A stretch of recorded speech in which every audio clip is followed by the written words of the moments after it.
Bonjour à tous. Aujourd'hui, nous allons répondre au protestant David Vincent, puisqu'il est récemment entré en guerre contre la papauté. Il a entamé une série de vidéos qui est censée réfuter la papauté. Alors par manque de temps, nous ne répondrons pas à chacune des vidéos qu'il pourra produire sur ce sujet, mais on va répondre à celle qu'il a faite sur la papauté et l'Église africaine. Donc on va l'écouter expliquer sa démarche. Et le but de ma série, c'est justement de te présenter les textes des pères de l'Église, mais aussi les événements historiques qui permettent d'aboutir à cette conclusion et qui montrent bien que dans l'Église ancienne, l'évêque de Rome, qui avait bien sûr une place d'honneur, puisqu'il était l'évêque de la capitale de l'Empire, n'était cependant nullement considéré comme le chef de l'Église, comme c'est actuellement le cas dans le catholicisme romain. Donc, dans sa vidéo, que je vous invite à regarder, David nous parle d'un concile qui s'est déroulé à Carthage, en Tunisie, en 418, et auquel saint Augustin a participé. Ce concile a réuni de nombreux évêques africains, plus de 200, parmi lesquels notamment le célèbre Augustin d'Hippone. Ensuite, il va nous parler du canon numéro 17 de ce concile, et va s'en servir pour preuve, pour dire que, à cette époque, l'Église africaine n'avait pour autorité suprême que le concile universel. L'entité la plus importante pour l'Église d'Afrique, c'est justement ce concile africain. Et il n'y a aucune autorité supérieure à ce concile africain, à l'exception d'un concile universel.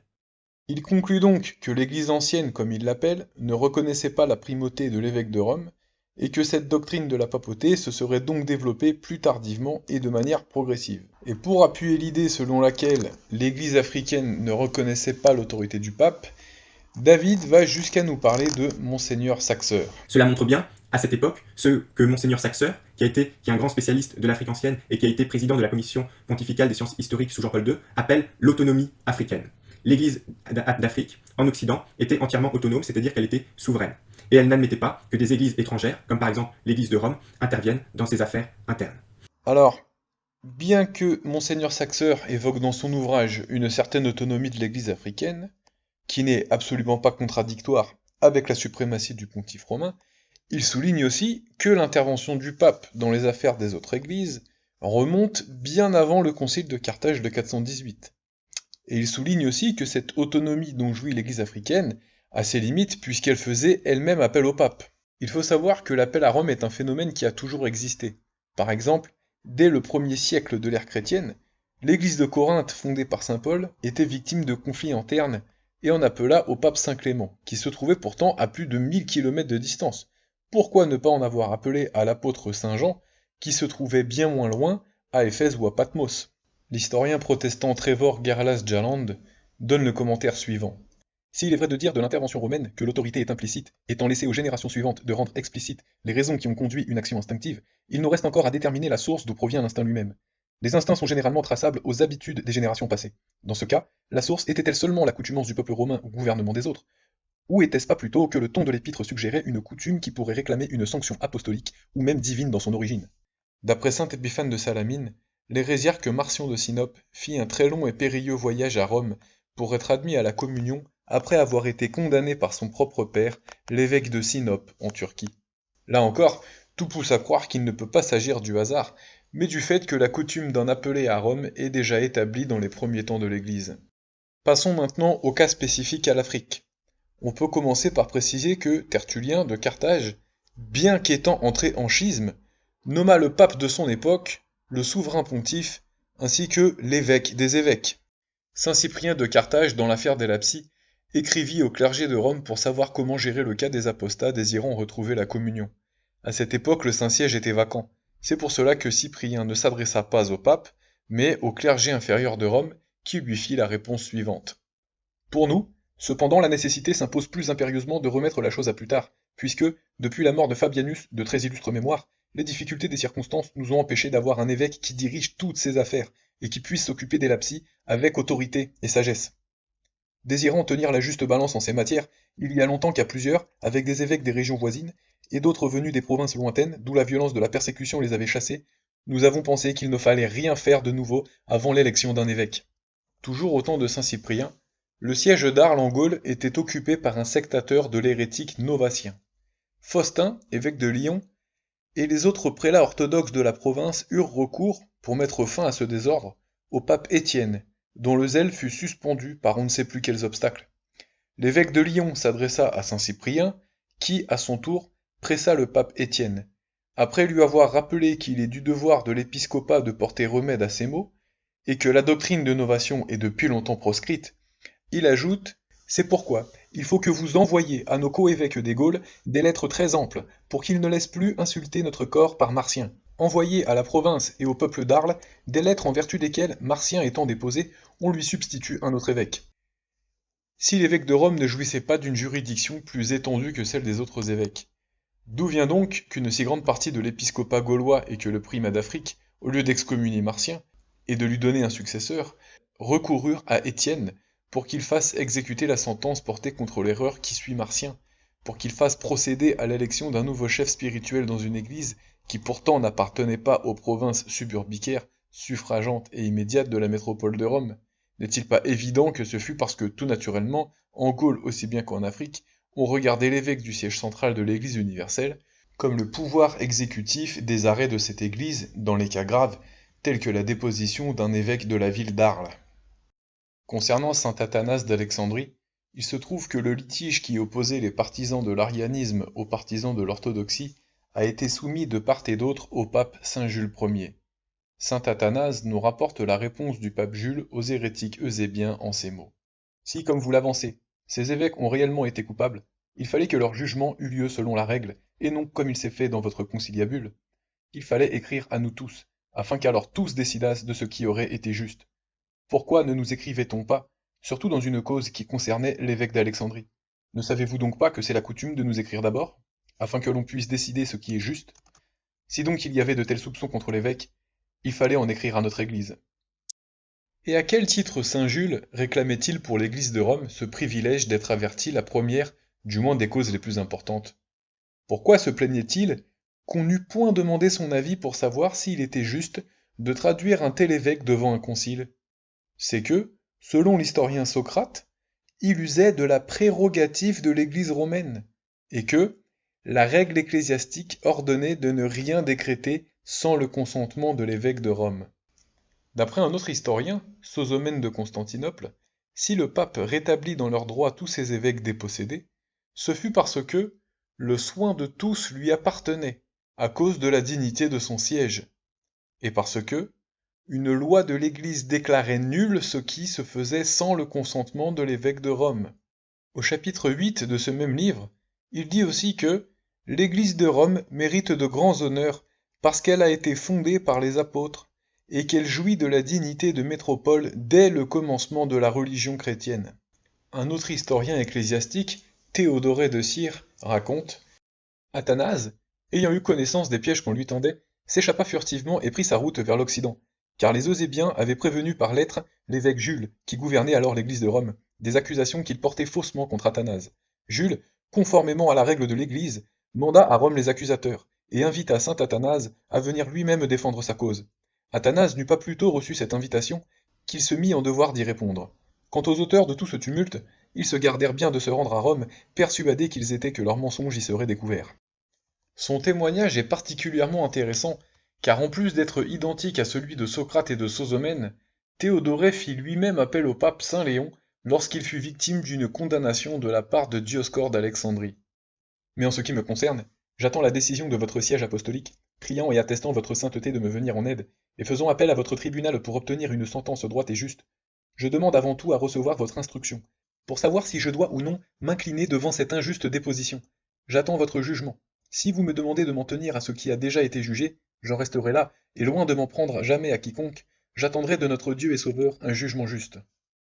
Dans sa lettre 116, il fait même un témoignage catholique de la primauté et de l'infaillibilité des successeurs de Saint Pierre. Car le Saint-Siège a la primauté sur toutes les églises du monde pour de nombreuses raisons, et surtout pour cela qu'il est exempt de toute hérésie et qu'aucun évêque de fausse doctrine ne s'est jamais assis sur son trône, mais qu'il a gardé la grâce des apôtres sans souillure. Les témoignages que nous venons de voir sont précieux car nous avons là 3 historiens orientaux du 5e siècle qui prouvent la primauté du pontife romain à une époque où la ville de Rome n'est plus la capitale impériale depuis fort longtemps. Ceci réfute donc les orthodoxes qui nous parlent d'une simple primauté d'honneur attribuée à Rome par les pères de l'Église et les conciles, sous prétexte, entre autres, que Rome était la capitale impériale. Nous pouvons également citer d'autres éléments prouvant que cette primauté n'a pas pour origine les pères des conciles œcuméniques, ni le fait que Rome a été autrefois capitale impériale. Par exemple, le pape Saint Léon le Grand, vénéré par les orthodoxes, et contrairement à ce que les orthodoxes cherchent à faire croire en citant un passage hors contexte, affirme dans sa lettre 65 que, par le bienheureux Pierre, chef des apôtres, la Sainte Église romaine détient la primauté sur toutes les églises du monde entier. Ici, c'est donc par la promesse de notre Seigneur Jésus-Christ faite à Saint Pierre que le pape Saint Léon justifie la primauté romaine. Et cela va donc complètement à l'encontre de ce qu'avancent les orthodoxes. Au sujet de la querelle des rebaptisants, qui pour le coup concerne l'Église africaine, saint Vincent de Lérins dit que le pape Saint Étienne avait lutté contre l'hérétique Agrippinus, avec tous ses autres collègues évêques il est vrai, mais plus qu'eux néanmoins, car il trouvait normal de surpasser tous les autres par le dévouement de sa foi, autant qu'il les dominait par l'autorité de sa charge. Cette interdiction de baptiser à nouveau les hérétiques est renouvelée par le 19e canon du Concile de Nicée. Or, nous savons par une lettre synodale du Concile de Rome de 484, à l'époque du pape Saint Félix III, que l'ensemble des évêques réunis au premier concile écuménique de Nicée envoyèrent au pape Saint Sylvestre une lettre lui demandant la confirmation de leur décision. Par la suite, le pape Saint Sylvestre donna son approbation en disant « Nous confirmons par notre déclaration tout ce qui a été établi à Nicée de Bithynie par 318 prêtres pour l'intégrité et le bien de la Sainte Mère, l'Église catholique et apostolique. Tous ceux qui oseraient attenter à la définition du Saint et Grand Concile qui a été assemblé à Nicée en présence du très pieux et vénérable prince Constantin Auguste, nous les anathématisons, et tous dire « Cela est bon ». Si dès le premier concile écuménique il est demandé au pape son approbation, il est donc impossible qu'aucun concile écuménique ait donné cette primauté à l'Église de Rome. Enfin, lors du concile de Rome de 382, à l'époque du pape Saint Damase, c'est exactement l'inverse de ce que les orthodoxes affirment que nous pouvons lire. Après toutes ces écritures prophétiques, évangéliques et apostoliques que nous avons mentionnées plus haut, et sur lesquelles l'Église catholique, par la grâce de Dieu, est fondée, nous avons estimé devoir souligner également ceci, à savoir que si c'est bien l'Église catholique répandue par tout l'univers que revient l'unique chambre nuptiale du Christ, pour autant la Sainte Église romaine n'est pas placée devant les autres par des édits de synode, mais qu'elle a reçu la primauté de par la parole évangélique du Seigneur et Sauveur disant « Tu es Pierre, et sur cette pierre je bâtirai mon Église, et les portes de l'enfer ne prévaudront point contre elle. Et je te donnerai les clés du royaume des cieux, et tout ce que tu auras lié sur terre sera lié aussi au ciel, et tout ce que tu auras délié sur la terre sera délié aussi au ciel. » À cela s'est ajoutée également la compagnie du très bienheureux apôtre Paul, le vase d'élection. Ce n'est pas à un autre moment, comme le disent sottement les hérétiques, mais au même moment, le même jour, par la mort glorieuse avec Pierre, qu'il a été couronné en combattant dans la ville de Rome sous l'empereur Néron, et de la même manière ils ont consacré au Christ l'église romaine susdite, et par leur présence et leur triomphe vénérable, ils l'ont placé avant toutes les autres villes dans le monde entier. Le premier siège de l'apôtre Pierre est donc l'église romaine qui n'a ni tache, ni ride, ni rien de semblable. Rappelons les arguments sur lesquels David s'est appuyé dans sa vidéo. Les pères de l'Église, dont saint Augustin, et le concile de Carthage de 418. Sur saint Augustin, David n'a rien dit, mis à part le fait qu'il ait participé au concile de Carthage. Et sur les conciles de Carthage, il s'est simplement contenté de lire le 17e canon du concile de 418. Il a aussi brièvement parlé du concile général de l'Église africaine, qui s'est tenu en 419, et il a aussi parlé d'une certaine lettre écrite par un autre concile de Carthage en 424. Alors ce qu'on va faire, c'est se pencher sur les événements qui se sont déroulés autour de ce fameux concile de 418, c'est-à-dire avant et après, afin de mettre en lumière les rapports entre l'Église africaine et le Saint-Siège. Et, une fois que cela aura été fait, on constatera que la réalité des faits se retourne complètement contre David. Le 28 août 397 se tint un concile à Carthage, présidé par saint Augustin, évêque d'Hippone. Ce concile nord-africain définit le canon de l'Écriture sainte et le transmit à l'Église de Rome pour être confirmé. Lors du concile général de l'Église africaine de 419, dont parle David dans sa vidéo, la même chose se produit. Après avoir dressé le canon biblique comprenant les deutéro-canoniques, le concile général demande la confirmation du pape Boniface. Si l'Église d'outre-mer doit être consultée pour la confirmation de ce canon, c'est bien que l'Église africaine reconnaît la primauté du pontife romain, qui à ces époques étaient saint Cyrus et saint Boniface. Autre fait surprenant, c'est que ce canon biblique, établi lors d'un concile présidé par saint Augustin, que David revendique, contient les livres deutéro-canoniques, que les protestants osent qualifier d'apocryphes et non inspirés, préférant ainsi suivre le canon biblique que les pharisiens ont établi lors du concile de Jamna à la toute fin du 1er siècle de notre ère. Jusque-là, ça démarre très mal. En 397 toujours, saint Augustin écrit une lettre dans laquelle nous apprenons que l'évêque de Carthage Cécilien, ayant été excommunié et déposé lors d'un concile africain en 313, n'avait rien à craindre, puisque celui-ci était en communion avec l'Église de Rome. De plus, Carthage est voisine des régions d'outre-mer, et le monde entier connaît son nom. Aussi, l'autorité de son évêque n'est pas petite, et il pouvait ne pas prendre souci de la multitude de ceux qui conspiraient contre lui en se voyant unis de communion avec l'Église de Rome, où la chaire apostolique a toujours gardé sa forte primauté.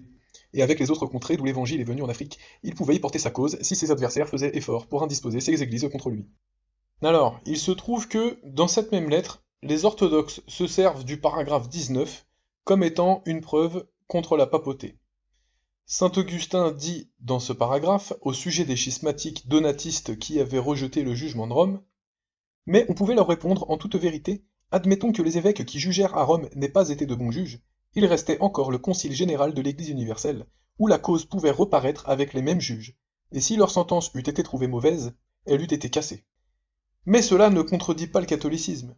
Tout ce que cela veut dire, c'est que même si les donatistes contestaient le jugement de Rome, il serait confirmé par toute l'Église avec elle. La cause pouvait reparaître avec les mêmes juges, c'est-à-dire que le concile jugerait toujours avec les juges de Rome, et tous ensemble, ils auraient la même sentence. Saint Augustin ne dit pas adhérer à leur prétention de pouvoir réfuter Rome, mais ne fait que dire qu'ils auraient de toute façon été confirmés par tout le reste de l'Église, confirmant que toute l'Église était contre eux. Donc s'appuyer sur ce paragraphe 19 pour réfuter la papauté prouve qu'ils n'avaient pas lu cette lettre dans leur entièreté. D'ailleurs, au paragraphe 16, nous voyons que saint Augustin précise que c'est le pape Miltiade qui réhabilita Cécilien. Et quelle sentence que celle que porta en dernier lieu le bienheureux Melchiade lui-même. Combien fut-elle pure, intègre, prudente et pacifique. L'évêque de Rome ne voulut pas séparer de sa communion ceux de ses collègues contre lesquels rien n'était prouvé.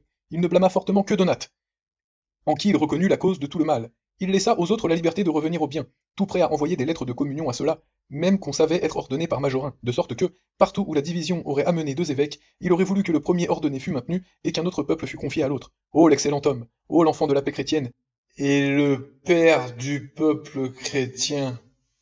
Donc, contrairement à ce qu'affirme David, qui dit que l'Église africaine ne reconnaît que l'autorité du Concile général d'Afrique, ou le Concile universel, ce témoignage de saint Augustin nous montre qu'un évêque jugé et condamné dans une affaire disciplinaire, quand bien même par un concile de plusieurs provinces d'Afrique, pouvait licitement se plaindre au Saint-Siège de l'injustice de sa condamnation et chercher auprès de lui la réhabilitation de sa cause. Saint Augustin présida également les conciles de Carthage et Milève. Les pères de ces deux conciles et lui-même demandèrent à l'évêque de Rome, saint Innocent Ier, de confirmer leur décision concernant la condamnation de l'hérésie propagée par Pélage et Célestius. Le concile de Carthage s'adresse au pape en disant : Nous avons cru devoir faire connaître cet acte à votre sainte charité, Seigneur notre frère, afin que l'autorité du siège apostolique se joigne à nos humbles décisions. Ici, les décisions du concile nécessitent l'approbation de l'autorité du Saint-Siège, qui se rapporte forcément au siège de Rome, puisque cette lettre est adressée au pape. Cela réfute donc les orthodoxes qui disent que le siège apostolique ne désigne pas l'Église de Rome. Cela est souligné dans la lettre du concile de Milève, où nous lisons : Par une faveur singulière de sa grâce, le Seigneur vous a placé sur le siège apostolique et vous a rendu tel que, loin de craindre que votre grandeur puisse accueillir avec négligence ou ennui nos pensées pour l'Église, nous nous regarderions comme coupables de négligence si nous venions à nous taire. Daignez donc porter votre attention de pasteur sur les grands dangers des membres infirmes du Christ. Au paragraphe 5, il est même dit que l'autorité du pape Saint Innocent tient sa source de la Sainte Écriture. Encore une fois, cela réfute les orthodoxes qui disent que la primauté papale ne repose que sur le droit canon et sur le fait que Rome était la capitale impériale. Les réponses du pape Saint Innocent à ces deux conciles sont riches en papisme. Il fit d'abord la réponse suivante au père du concile de Carthage, dans laquelle il assimila l'église de la ville de Rome à une source pure de toute souillure hérétique qui vivifiait les églises locales. Voilà ce que vous avez estimé dans la vigilance de votre office sacerdotal, à savoir qu'on ne doit pas fouler aux pieds les ordonnances des pères, car ceux-ci, dans une pensée plus divine qu'humaine, avaient décrété que n'importe quelle affaire à traiter, fût-ce des provinces les plus éloignées et les plus retirées, ne serait pas considéré comme fini avant d'avoir été porté à la connaissance de ce siège, pour qu'il confirmât de toute son autorité les justes sentences et que les autres églises, comme les eaux qui jaillissent de leur source originelle et qui s'écoulent dans toutes les régions du monde par de purs ruisseaux, venus de la source non corrompue, reçoivent de lui ce qu'elles prescriront, et sachent qui elles doivent purifier et qui, souillé d'une fange ineffaçable, ne recevra pas l'eau digne des corps purs. Au concile de Milève, il fit la réponse suivante.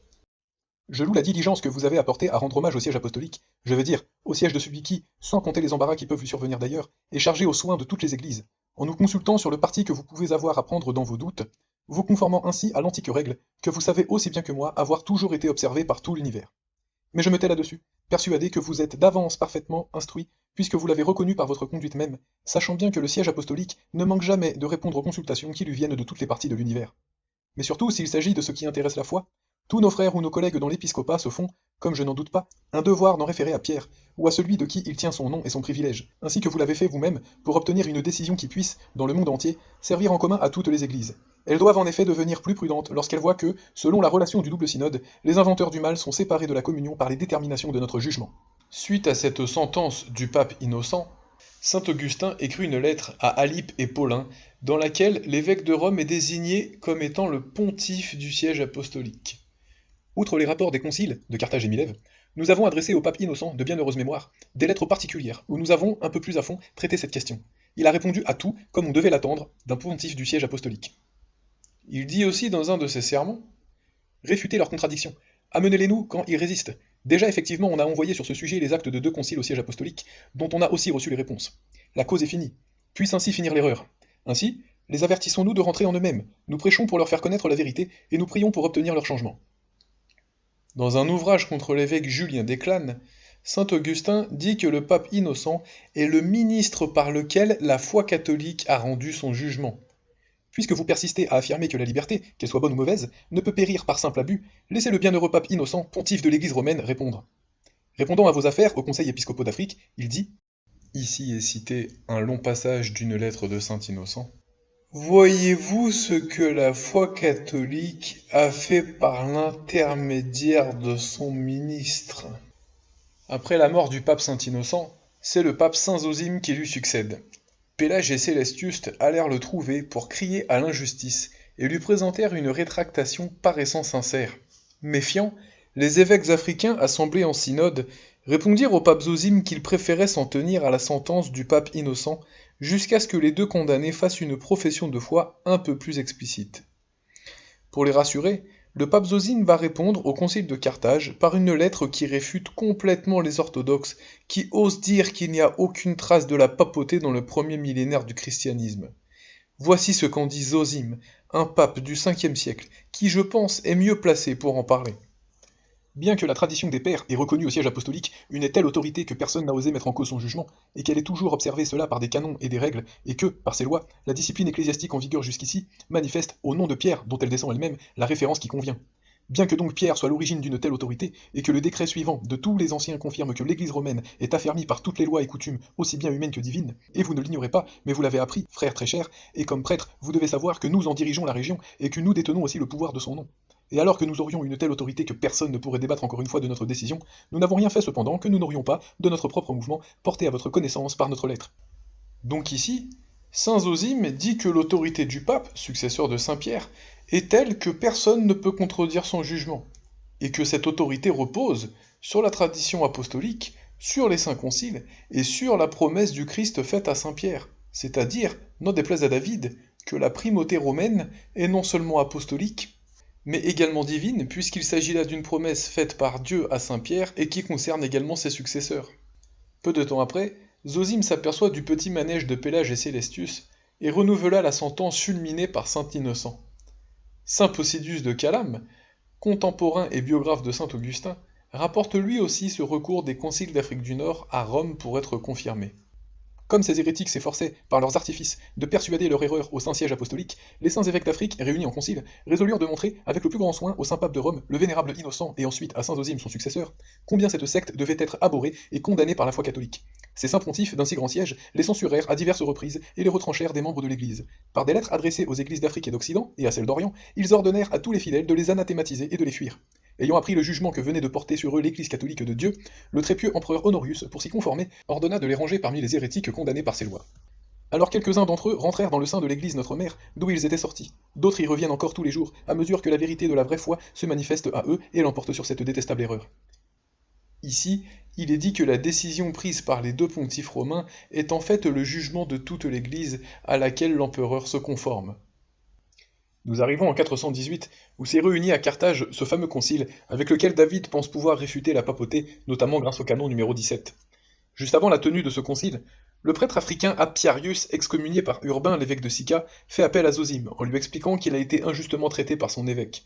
Peu de temps après le concile, Zosime rédigea une lettre au concile de Carthage réclamant l'absolution d'Apiarius, ainsi qu'une admonestation à l'évêque Urbain.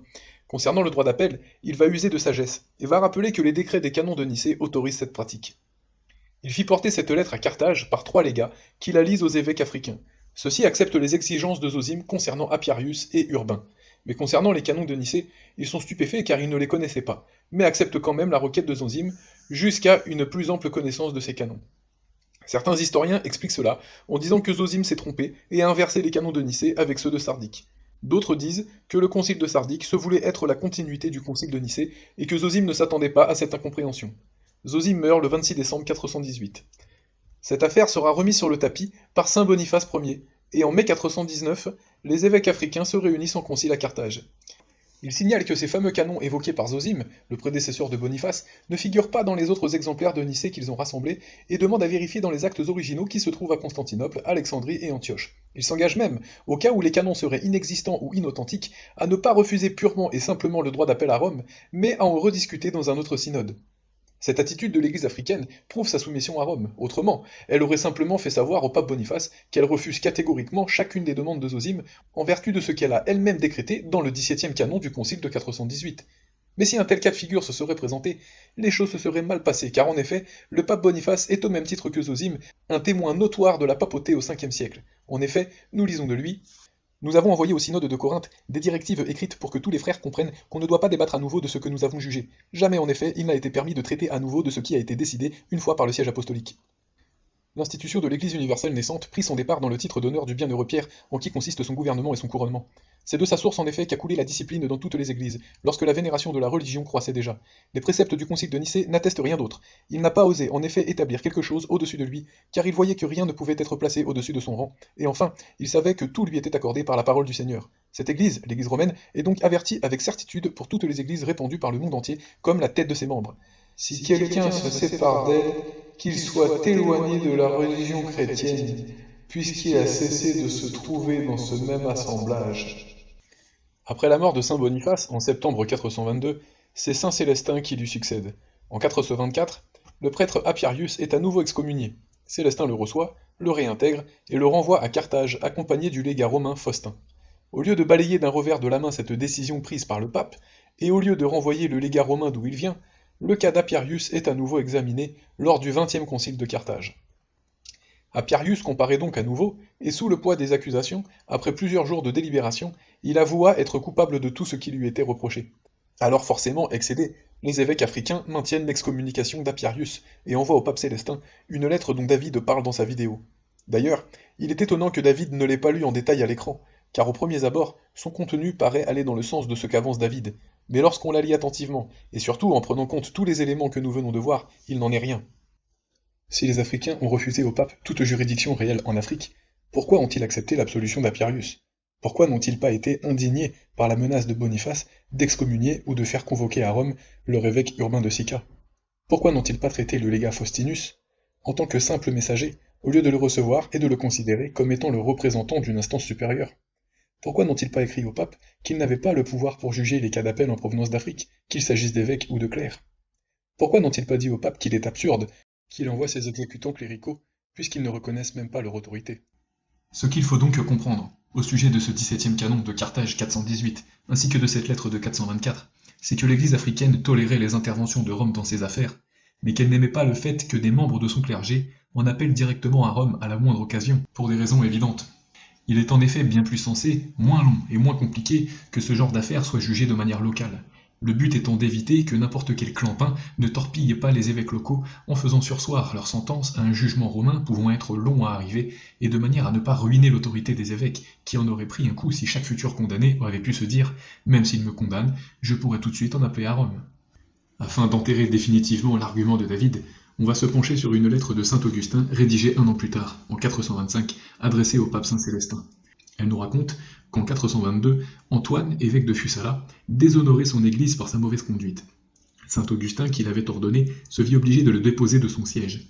Après avoir fait mine de s'être soumis au jugement d'Augustin, Antoine réussit à force d'artifice à se mettre dans les bonnes grâces de Valentin, le primat de Numidie, qui, persuadé de la prétendue innocence d'Antoine, fit appel au pape Boniface.